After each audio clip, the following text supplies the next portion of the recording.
Hello guys, welcome back to my channel. May nag-request kasi kung paano magpalit ng bulb sa sa ating dashboard. So ayun guys, check natin. Ayan. Wait. Ayan.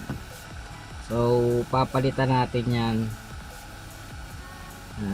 Kunyari itong battery light yan, so palitan natin yon kasi halos lahat naman yan guys gumagana.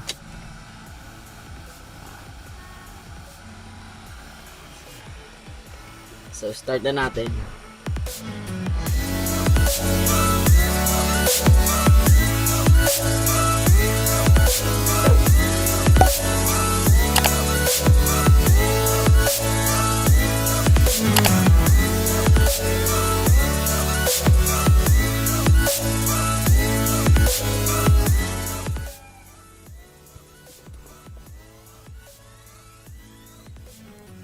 Yan.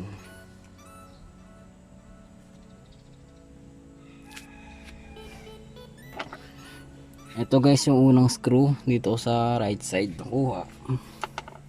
Tapos meron pa rin dito sa left.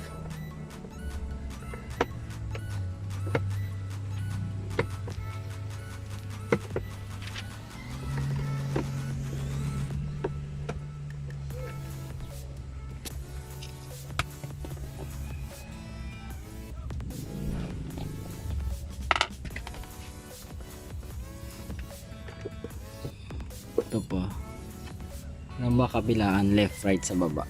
Yan.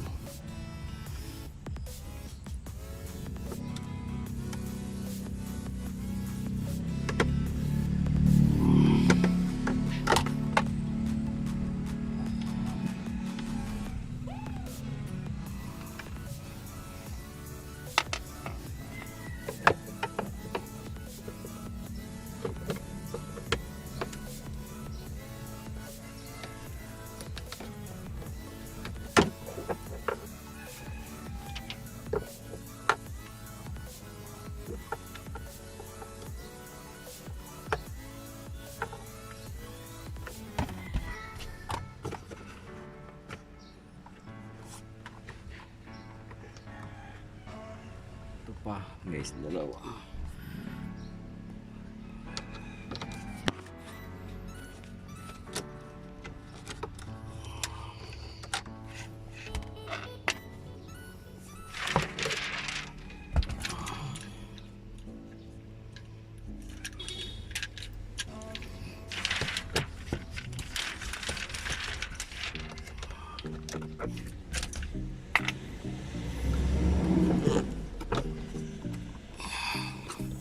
Yung dalawang sakit, itong sa taas ay itong gilid.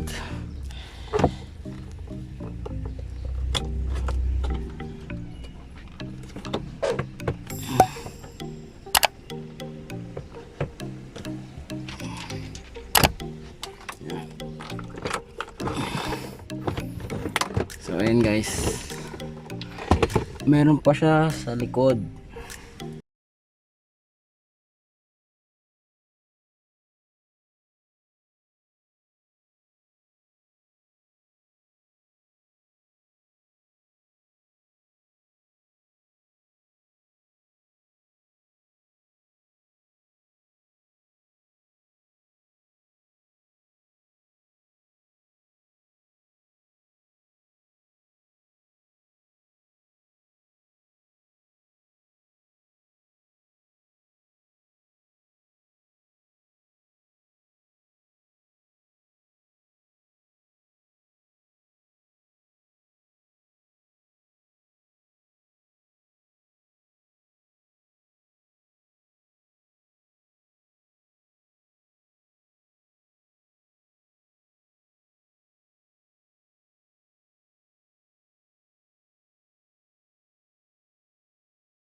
Umilaw na. So yun, ganun lang guys magpalit ng, kung gusto nyo mag DIY magpalit ng bulb sa panel natin sa Vios Gen 1. Ganun lang natin siya palitan. Sa ganun din 6 screw lang naman para mabaklas tong pinaka panel natin. Tapos nasa likod na niya. Tapos yung socket, dalawa sa likod, dalawa dito sa harap. Yan sa ito. Yun guys, ganun magpalit ng bulb o T5 para sa ating panel. Yan, so buuin natin siya ulit. At least okay na, meron na siyang light ulit. Tinesting lang natin kasi actually guys sa akin naman wala akong papalitan.